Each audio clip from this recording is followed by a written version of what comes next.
Parashat Pinchas. How do we pick and we choose a new leader? That's what we've been doing lately. We're going to continue with this. How do you take a new leader who is brand new instead of a old, seasoned, admired leader that was among us until now?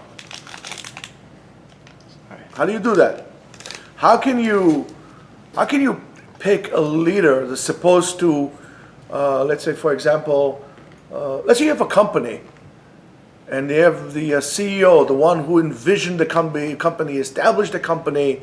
He started all, he brought it to where it is. How do you switch from that to a new one that, in most cases, can even stand, let's put it, not only in the shoes of the old leader, but the shoes are bigger than him?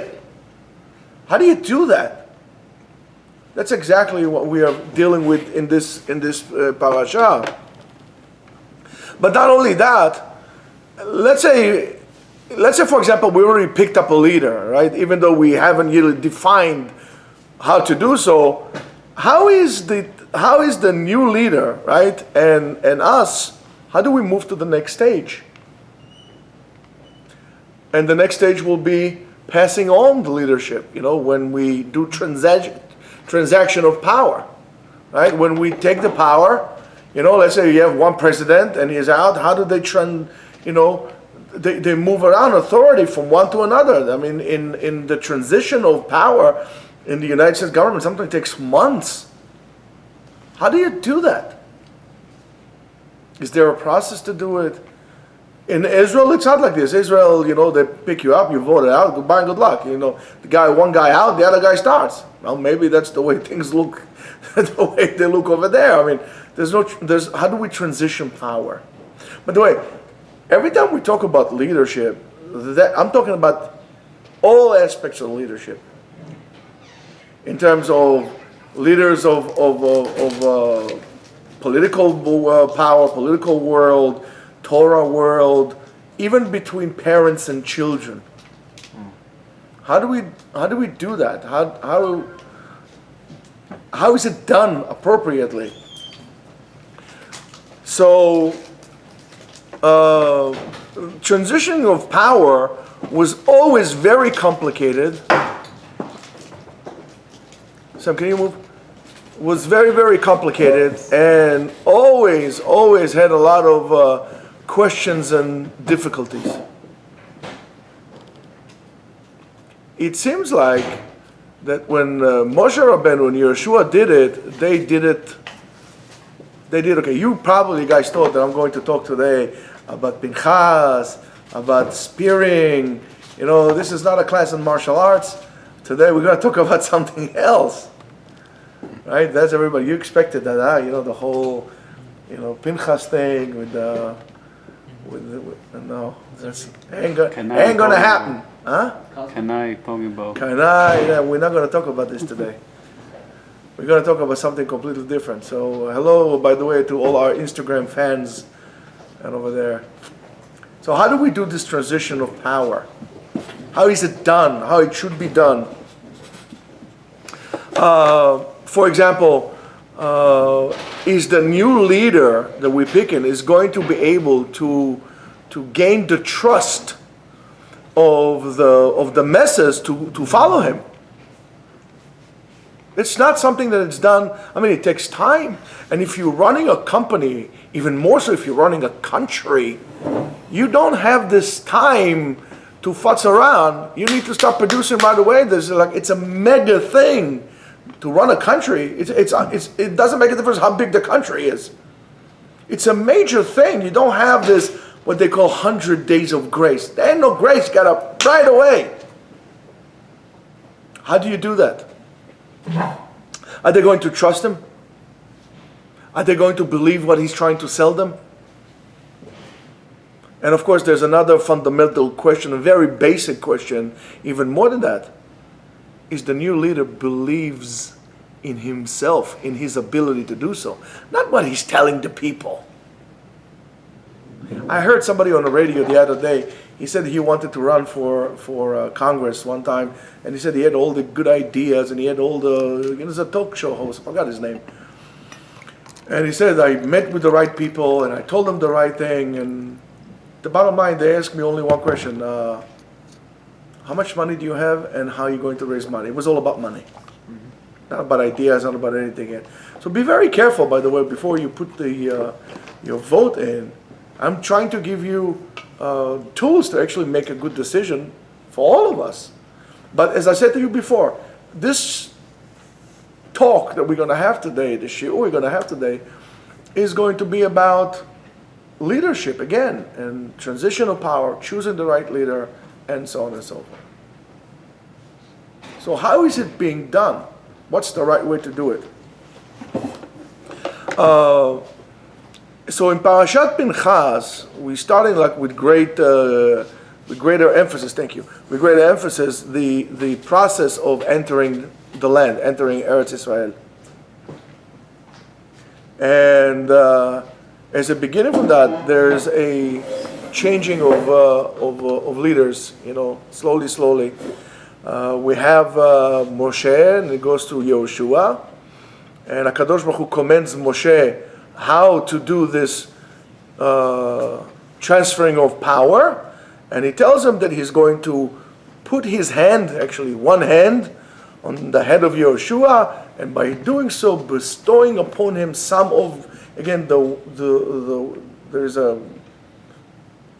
important word here that I'm going to maybe try to bring about, is mirucho, from his ruach on him. By the way, one of the terms of HaKadosh Baruch Hu is, we call it Elokei HaRuchot, God of winds. What does that exactly mean? So, of course, I have no doubt that we're not going to be able to touch and answer all the parameters that the leader has, especially a leader like Moshe that he had. But it's very important to pay attention. What are those points of emphasis that we must understand and concentrate on? That without this, it's impossible. You can't move without those things. And that's what we're going to try to do, B'ezrat Hashem, here. And of course, the answer to this is in this parasha, in Parashat Pinchas. And in the tefillah of Moshe, which was our leader, right? He was a huge person, huge not in terms of stature, in terms of like height, but huge in terms of what he did. And the message that he gave not only to us as Jews, but to the rest of the world and anybody else that is going to be a leader. If you want to be successful, follow the example of Moshe Rabbeinu. If not, you're going to fail. I'm just telling you straight out. He was able to take Am Yisrael from a depressed nation, enslaved nation, under the boot of the Egyptian, culture and everything else, to a nation that is free, truthfully free, and the only thing that is abiding to is to the laws of God and God Himself. From a nation that had no backbone, to a nation that basically today the whole entire world is standing on. The values of Judaism were really implanted in the whole entire world, whether it's Christians, whether it's Muslims, and even those who are not Christian or Muslims or Jewish, still benefit from a lot of the things that came as a result of that. And this is all thanks to Moshe Rabbeinu. So imagine what this man, maybe Moshe Rabbeinu, after Avraham Avinu, alongside, I'm not here, I'm too insignificant to be able to tell, but maybe Moshe Rabbeinu was the most important man in human history for what he did. Avraham Avinu, of course, is super unique. He's the first one who saw there is God. But the change that Moshe Rabbeinu, Avraham Avinu made a tremendous change, but the change that Moshe Rabbeinu was able to implement is carried over for over 3,000 years, over billions of people. So how do you deal with such an image of a person like that? How do you deal with such example, with such magnitude of a human being like that? It is really impressive. So Moshe understands that his time is limited. His expiration date is near. And he started to pray for God, and he asked from him to really help him by finding a person, and I'm quoting the words, Ish asher ruach bo, a man, and there is a ruach. Of course, the word ruach in plain Hebrew means a wind, but it really has a spirit in him, or temperament, and it depends how you use it. And in other words, it's not, he doesn't want it to be only a political figure, but also a person of a ruach, and that's exactly the opposite of what you're thinking, or what we get used to. So, if we're going to look at this, society, any society by itself, is basically a collection of many individuals and parts and moving parts and so on and so forth. If you're going to look at your own body, what constitutes you as a single entity, your body constitutes of I would say endless particles, whether it's your limbs and the cells and the DNAs and the RNAs and the chromosomes and you name it. I mean, it's like billions. So if a person is like that, imagine a whole company or a whole nation or a whole humanity. Now you might understand what does it mean that each one of us is a part of the thing that's called Adam HaRishon.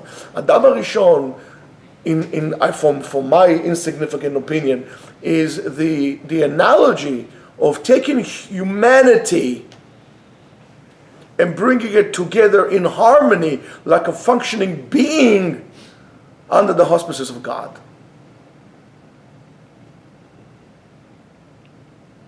So that's the first understanding we have to know. So Bala Akedah explains, regarding the concept Ruach, he explains that there is a tremendous hidden meaning in that word that Moshe Rabbeinu picked, Ish asher Ruach Hashem, Ruach bo. And it says the Ruach basically is the catalyst that really works and operates in the limbs of a person. The Chinese will call it Qi. That's something that really gives, if a person has sick, so in traditional Chinese medicine we'll say there is lack of Qi or there's stagnance of Qi. But that koach, that force inside of you that make you able to do things. So, and it is that ruach is this mechanism that spreads the life potential equally in all your limbs and all your parts. That's what decides how the food is going to be processed, which parts of the food you're going to digest, which parts of the food you're not going to digest. And this is, Rabotai, done in a microscopic way. I mean, if you understand, for example, the miraculous way in which our hormones work, how much hormones in our body are in charge or in control of who we are, how we feel, what we do, and how we do. There is a small little teeny gland it's called the pituitary gland. It's the size of a pea. It sits right next to your stem of the brain, between the two, lobes of your brain, all the way inside, right into from your sinus, like right here. That's what I guess they call the third eye, like right here, but all the way inside. That thing controls all the hormones in your body. This little thing. I mean, you might be like 350 pound, 7-foot linebacker, and you could be like a rag because your pituitary gland doesn't work right. It's amazing, the chemistry of our body and how is it being in charge and how does it keeps it in harmony. So when we disturb this harmony, of course, we get sick and so on and so forth. If you want to look further, look into Chinese medicine. By the way, I do think that traditional Chinese medicine is the closest to the way Jewish medicine used to be. In terms of concept, yes, absolutely. Yeah. So, and that what allows every single living cell in your body to work, to operate in collaboration and in harmony that you get healthy. When this harmony is being disturbed, you're getting sick. And if this harmony becomes so bad, you get cancer. Sometimes you look at this now, all of a sudden, wait a minute. So there are certain aspects of us, as people, that are really cancerous to us as a collective being. Yes, there are some people who are those cancer cells. But they don't usually come out just out of the blue. It's because somewhere along the line, the equilibrium, the harmony is being disturbed. So to that matter, it's our fault too. Not only their fault, it's our fault.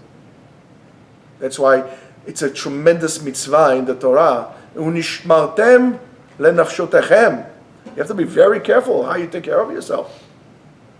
What you eat, what you drink, how you eat, how you drink, how you exercise, what you watch, what you smell, and everything.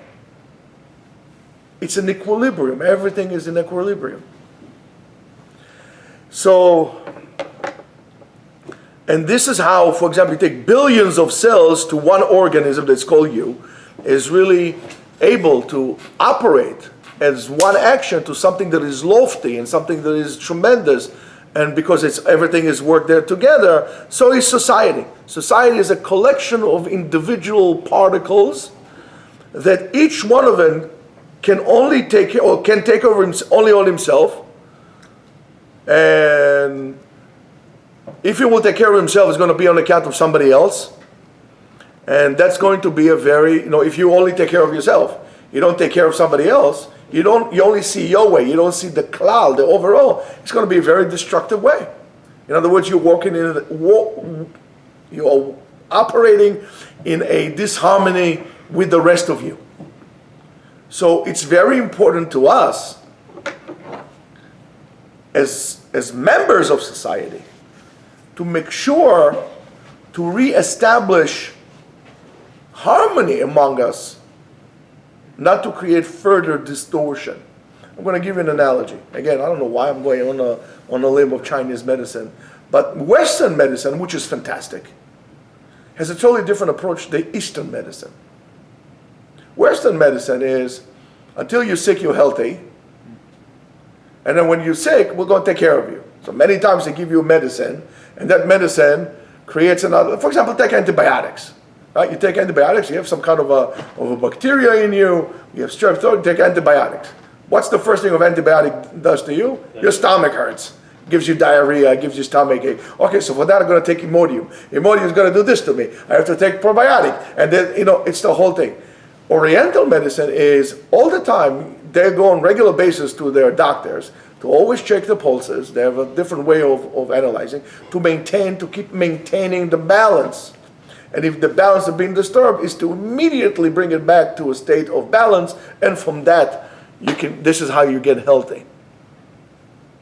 One is more proactive, and the other one is not. It's just reactive. It's proactive versus reactive. Western medicine is reactive. So is Western in our world today. So left, let's say in the world now, left is going completely left, and all of a sudden, to correct it, it's going to be a tremendous right. Let's go, 1 second, before we're going to go left, before we're going to go right, let's create a center, because otherwise there's nothing for us to balance around. From extreme liberalism, we're going to end up in extreme fascism.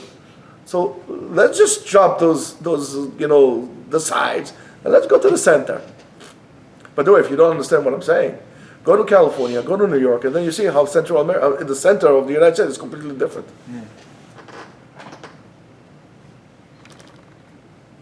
As they say, if you want to see real America, don't go to the coasts. Go to the center. That's real America. Chicago, no, that's like, yeah. Chicago's not center. No, it's not center. It's like near, they should adopt it to Canada. I don't know. Anyway, but, so when you are only selfish and you're only taking care of your own growth and your own this, irresponsible, you're becoming destructive to yourself and to society. You're in a way a disaster going to happen. But when all the resources are being equally distributed to your needs, Not like equally distributed because, okay, so let's say, for example, I ate an apple, so now all my body needs to get, the liver takes something, this one takes something based on their needs. When that is being distributed appropriately, now we allow the whole thing to operate in harmony.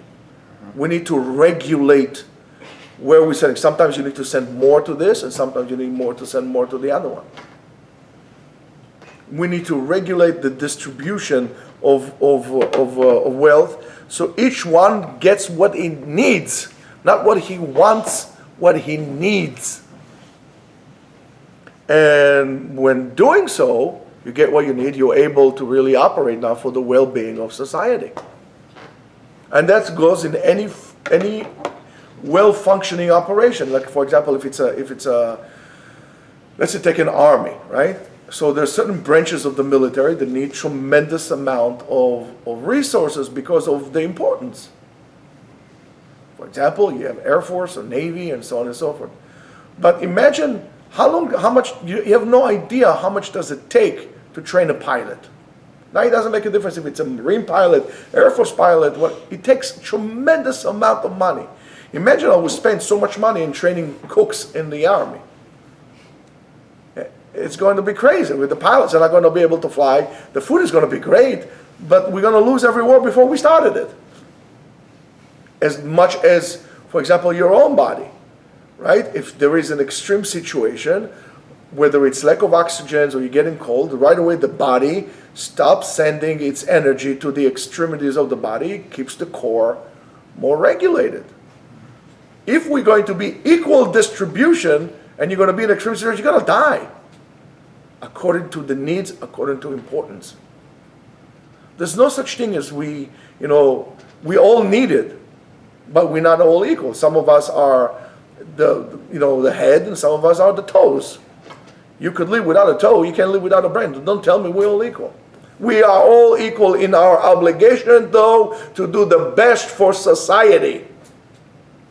And the fact that you're a head, let's say you're the brain, doesn't mean you could disregard your toe, because if I'm going to bang you on the toe with a hammer, as smart as you are, you're not going to be able to move. You're going to cry from pain. You understand? We got to work in harmony, and that's what needs to be established. And that goes through leadership. Now, so maybe that's what the Midrash says when he explained to us the expression of Moshe Rabbeinu, Ish asher ruach bo. It says, the Midrash says, sheyachol lehalech keneged rucho shel kol echad ve'echad. You can walk against or with each and every member of society. So the power of the leader is to switch from macro to micro, from small to big and from big to small, all the time, and to understand that one is dependent on the others. Therefore, you don't kiss up to the rich people. You need to make sure you're taking care of your poor people as well, because they are needed as well. When you go, don't only go to the big politicians, and you are a rabbi in the shul, don't go to the guys who only give the money, because they usually don't come to shul. Who comes to shul? Those who don't have the money. So you need them both. I'm not saying only go to this one or go to that one. You need them both. Each and every one, welcome nicely when they come to shul. And we need to remember that. And we need to understand that if, for example, if it's your worker and he's not going to get what he needs, right? He might poison the whole environment, and he's going to become a burden. The same on the same token. People don't understand what does it mean to be a boss. If you're a boss of a company, you have no idea how much is actually on your shoulders. Because it's not just whether your business is going to succeed or not succeed. Because if you're a true leader and a business owner, you have to understand, when you screw up, it's people's life. Because when you're going to fire your secretary, she's not going to have a place to live. She's not going to have a way to feed your kids, her kids. I hope they're not your kids, but her kids. Yeah, sometimes they are, you're right. Unfortunately. That's a bad leader, by the way. It's not a leader, a boss, a good boss or a good leader. It's not the one who knows how to better use his worker for his benefit. It's rather a person that knows how to utilize his resources for the best of everybody. So when the company is doing well, give your people a raise. complement them. Don't just take more money to yourself because they're going to be, see what they need. The guy needs more. Give them more. Allow them to grow. Recognize that their success is your success. So when it's a tremendous thing. Not everybody wants to become a leader. Not everybody can become a leader. But you can become a leader within your own capacity. And why do we have bad parents? Because they're bad leaders. Why do we have bad teachers? Because they're bad leaders. Why do we have bad schools? Because we have bad principals and they are the leaders. I'm willing to bet. I want to see somebody who's going to be able to do this research out there in the internet world. Because it's a loaded thing. I wonder if there is a correlation between student suspension and bad leadership of principals. You know why nobody does that? Because nobody wants to know the truth. If you're a good leader, a good principal, you'll be able to motivate your students as well, not only your teachers. And so is a boss, and so is a parent, and so is a prime minister, and so is a president. So, when Moshe went to Yeshua, he put his hand on him. But so what's so important we call it lismoch. Without getting into what lismoch actually means, we're going to get to it later. What is in this action that throughout the years became a symbol of moving on or transition of power? What's so special about this? Why the smicha of the skenim, when they had the elders also, even though it's not really an obligation to do so, was done by actually taking your weight and all your weight and putting it on the person in which you're transferring power to. Why? Are you making it heavy? He's a slave or something? Or what is this? You're putting all your weight on him. So in order to answer that, we need to enter as much, of course, as we can to the head of Yeshua at the first moments where he understands that he's going to be the next leader of Am Yisrael.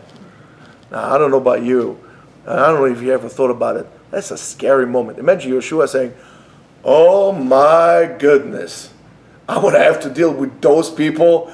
Oh boy, Yeshua and Aaron were able to do it. I'm going to do it myself? You got to be kidding me. Excuse me, can I get a way out?" You ever think about this thing? It wasn't like, oh, all right, like some current Israeli prime minister. Okay, I want to be prime minister. Why? So I can get myself a villa or something. No, that doesn't. Or I can take photo op with world leaders. So, without a doubt, he was asking, am I worthy of doing so? Without a doubt, he was wondering if he can enter those giant shoes of Moshe Rabbeinu, and if he, maybe there's some doubt. Maybe I don't think I can really do that. So much that he's so different than Moshe Rabbeinu. He's not a copy of Moshe Rabbeinu. He's different than him. He has different talents than him, different spiritual level than him, different abilities. How can I replace this guy? I'm not a prophet like Moshe Rabbeinu. I don't have this ability to do all the. Listen, it's different. So how do I do it? Am I, as Yehoshua, set to a failure? So how do you give this guy the confidence? And that's something that we need to do. You need to understand that works very much so with your workers, and even more so with your kids. So at that moment comes the command of HaKadosh Baruch Hu to Moshe, "V'samachta yadcha alav," and you place your hands on him and lean on him. Lean on me. And the action of transferring power was done by smichat yadayim, and again, as we said, leaning the whole entire body weight on him. But the statement, the underlining statement, that it's saying this behind this actual physical weight bearing is, listen, Yehoshua, I'm leaning on you. I'm counting on you. In Hebrew, lismoch has different meanings. Lismoch is to support.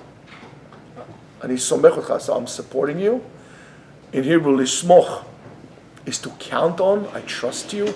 Ani somech alecha, I trust you. And here, you know this game that they do sometimes in, in company. Hey, Yosef, in company things that you go like this, and the guy falls. Basically, Moshe Rabbeinu is saying, I'm going to put all my weight on you, and I'm basically trust you. I trust you, and I believe in you that you can hold me and in a way replace me.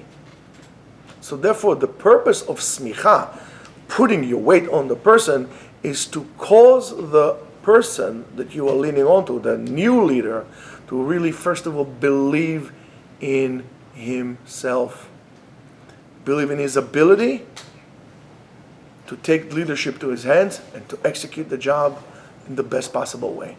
And we, unfortunately, the one that we don't do it the most is our children.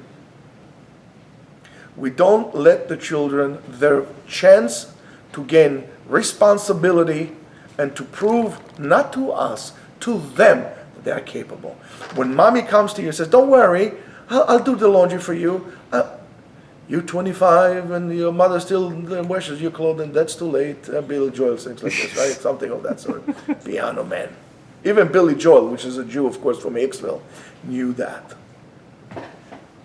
When daddy doesn't trust his kid, he has to micromanage his children. When mommy runs her boy's life to no end, micromanages them, does not allow them to make mistakes. God forbid my child will make a mistake. So he'll make a mistake. He'll learn. But if you're not going to allow your child to make a mistake, he's going to stay a buffoon. Basically, when you micromanage your children, you are telling them, I don't trust you.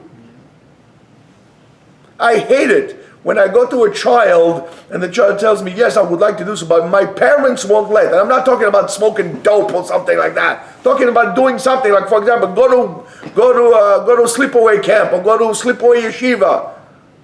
Why are your parents will not let you? Why? Because they don't trust you. So what happened until now? Why haven't they made sure that you have the ability to deal with things, to deal with situations?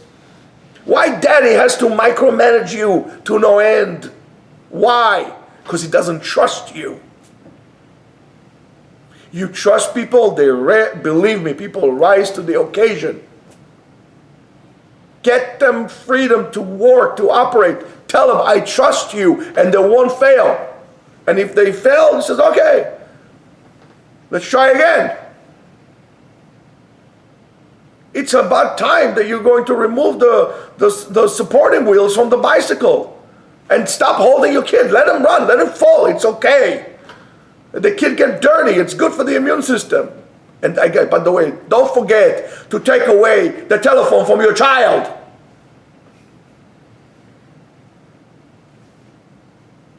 Or from yourself. And that attitude goes on longer and further that you don't even want to take chances in life. You always want to play the sure bet. Whatever is, be safe. Be on the safe side. And then you sell your soul to the devil, as they say. Take a chance. You'll fail. Get up. Do it again. Fall 7 times. Get up 8 times.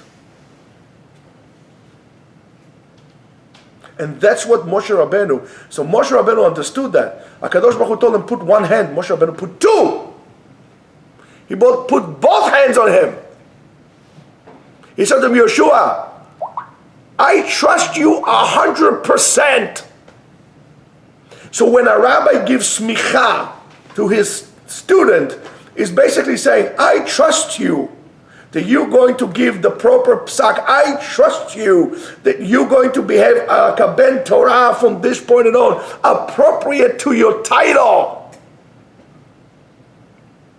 It's not just did you pass the test or didn't pass the test. Are you going to conduct yourself and others according to the way I know you can. Now you should only, you can. So when I tell the guys, when I sign your smicha, I'm not just signing you a document. Don't just give you an authority to rule or to guide. I give my olam haba in your hands. Now you better not screw up, because I trust you. It's about trust.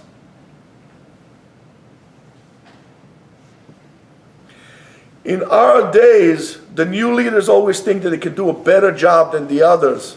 That's why the others never support the new one. That's why everything fails. That's why society fails. The greatness of a leader is in the small details, in the small people. And so is to you when you are the leader of yourself or the leader of your family and everything. It's in the small details.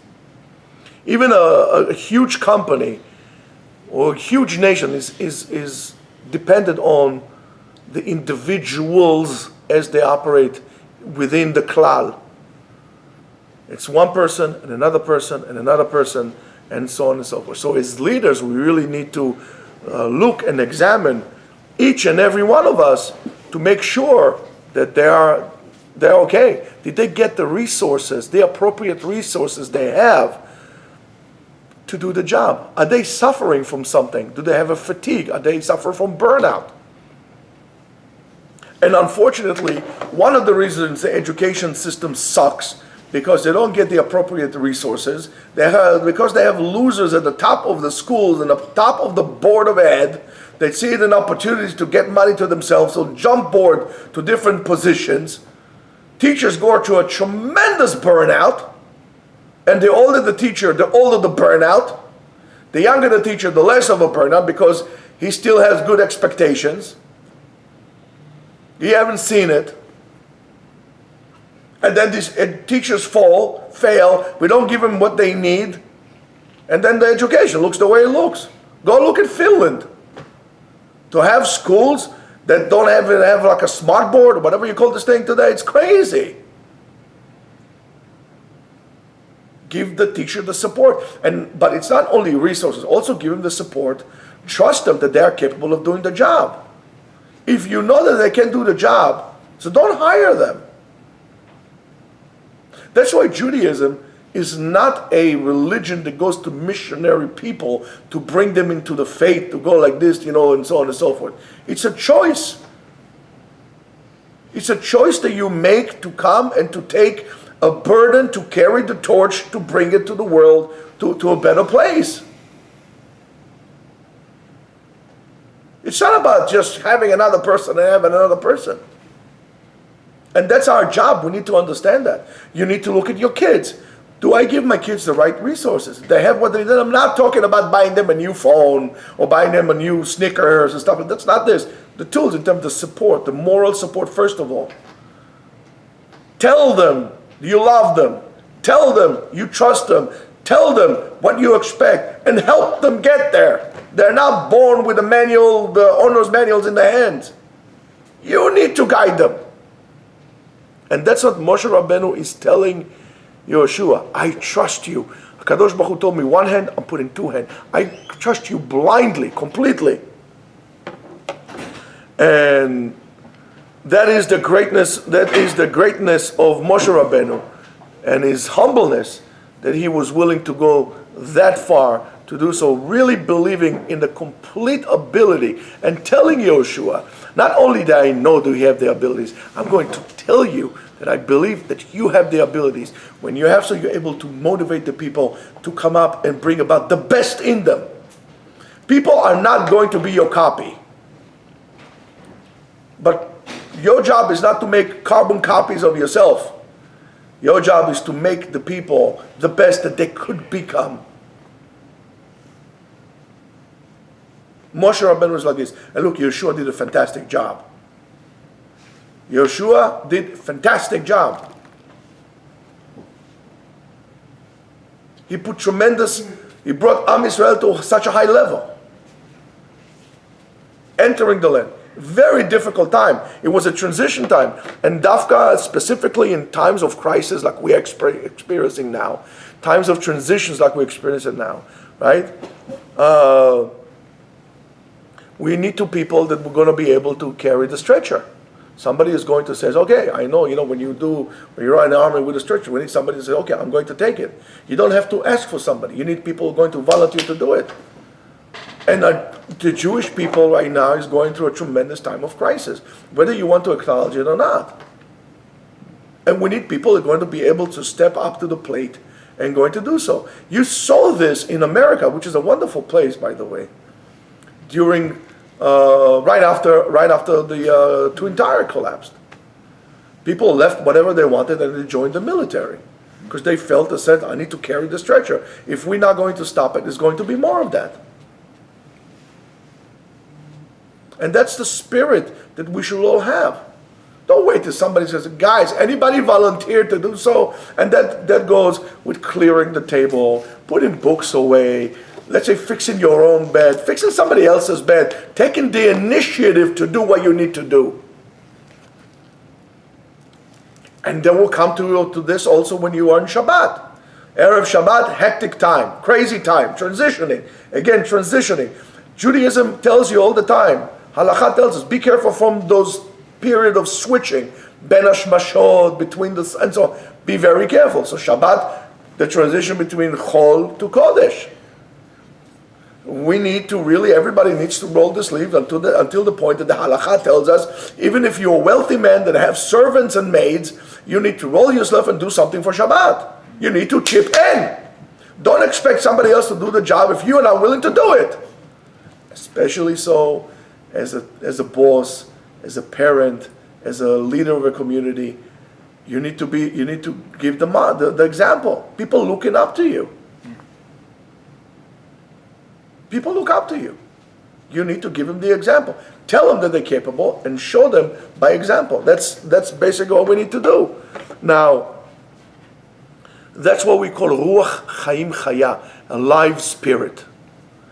Then that's what really make the whole organization going. It's like a fire. You set the fire, then you need somebody to make some, to make the flame. By the way, it's a very good night to make a fire pit. So, these are and every organization has those workers or these people, the members, that they are the life spirit. Without them, the organization falls. Those who take the initiative. Oh, yeah, I'll do this. By the way, what happened with our ads? We need to put ads out. So, according to the words of the Baal Shem Tov writes, based on that. So now we're going back to how do we pick a leader. Now we said how we transition the power, but how we go pick the leader. So the Baal Shem Tov says the following. The Baal Shem Tov says that the leader needs to have two different types of ruach in him, spirit in him, some kind of a blowing wind inside of him. And he says ruach hamakom and ruach habriot. And he says he really bases it based on the Mishnah in Masechet Avot, Perek Gimel, Mishnah Yud. It says, Hu haya omer, kol sheruach habriot nocha himeno, ruach hamakom nocha himeno. We need to be good beinei Elokim ve'adam. Right? We need to be good in the eyes of God and the eyes of men. V'kol she'en ruach habriot nocha himeno, en ruach hamakom nocha himeno. A place or person that the people dislike, HaKadosh Baruch Hu says, okay, something is wrong with the picture, I don't like it. Now, it's very possible that a person is going to be a tzaddik, and still HaKadosh Baruch Hu is not going to be happy with him. The answer is yes. The answer is yes. And so is the other way around. You have many people that everybody likes in the neighborhood, in the school, whatever it is. Everybody loves him. He is Captain Jack. He'll get you high tonight. And HaKadosh Baruch Hu is not happy with him. It could happen. It needs to be equal. So a person needs to be ohuv b'shamayim and ahuv b'briot. The God is going to say, oh, that's my boy. And his friend is going to say, that's my man. Yes. You're the man. And The remez is, as we said to you before, Elokei Haruchot, the God of the winds. And HaKadosh Baruch Hu needs to find somebody that has those two spirits inside of him, Ruach HaMakom and Ruach HaBriot. And that goes very, very nice with the words of the Gemara, according to that story of the Talmid Chacham by the name of Geniva, and we learned this in Masechet Gitin, Daf Lametet, Daf Lamed Aleph, Amud Bet. It says, Rav Huna and Rav Chasda yeshvu, right? Rav Huna and Rav Chasda were sitting down. Ve'avar lifneim Chacham, and there's one Chacham, his name is Geniva. Amar echad lechavero, na'amod lefanav, shehu Talmid Chacham. We should stand from him that he's a Talmid Chacham. Amar lo hasheni, milifnei ish malchloket, lo tzarich la'amod. A person that is, yes, he's a Talmid Chacham, but he's always conniving. You don't have to stand from him. Toch kedeh, while they were talking, Geniva came in front of him and Shalem, Bamei atem asukim, what are you doing? Amru lo beruchot, with spirits. So is it possible that Rav Huna and Rav Chasda asked basically the question, does this Geniva guy has those two winds, spirits in him, Ruach HaMakom and Ruach HaBriot? So when you look at Yehoshua, the way Yehoshua has been described in the Torah, and by doing so became the appropriate leader to gain the leadership after Moshe, you could see two things. Actually, 7 things that sometimes comes twice. And it goes like this. First one is Baal Ruach HaMakom. Right? Kadosh Baruch Hu liked him. Tell them. And then Baal Ruach HaBriot. People liked him too. Then he has another quality. But that's enough for everybody. But then to be a leader, you need something else. Lo yamish. He never moved away. From where? In other words, he is learning all day long. I don't expect the President of the United States to learn in Yeshiva. Or the Prime Minister of Israel, unfortunately, to learn all day long in Yeshiva. But you learn anything, or you think, okay, that's it, I'm President, I'm Prime Minister, I don't need to learn anymore. Lo yamish, even though he was always learning. Another one, he was called as a nar. Nar, the guy was old, still call him a lad, because he was always fresh and refreshed. He was never lethargic and tired. Said, oh man, I'm tired. I'm sick and tired. Let me just go to retirement. What do you mean retirement? You're 35 years old. Can't wait to retirement. And that's why I said to you, I know people who are 70 years old that are younger than people who are 20 years old. He had a young mindset. It was always, okay, what's next? What's more? What's more? That's what keeps you alive. That's what keeps you flowing. You don't go with the flow. If you want to stay alive, you need to go against the flow. Only dead fish and other stuff go down with the flow. Live fish go against the flow. So he was a nar.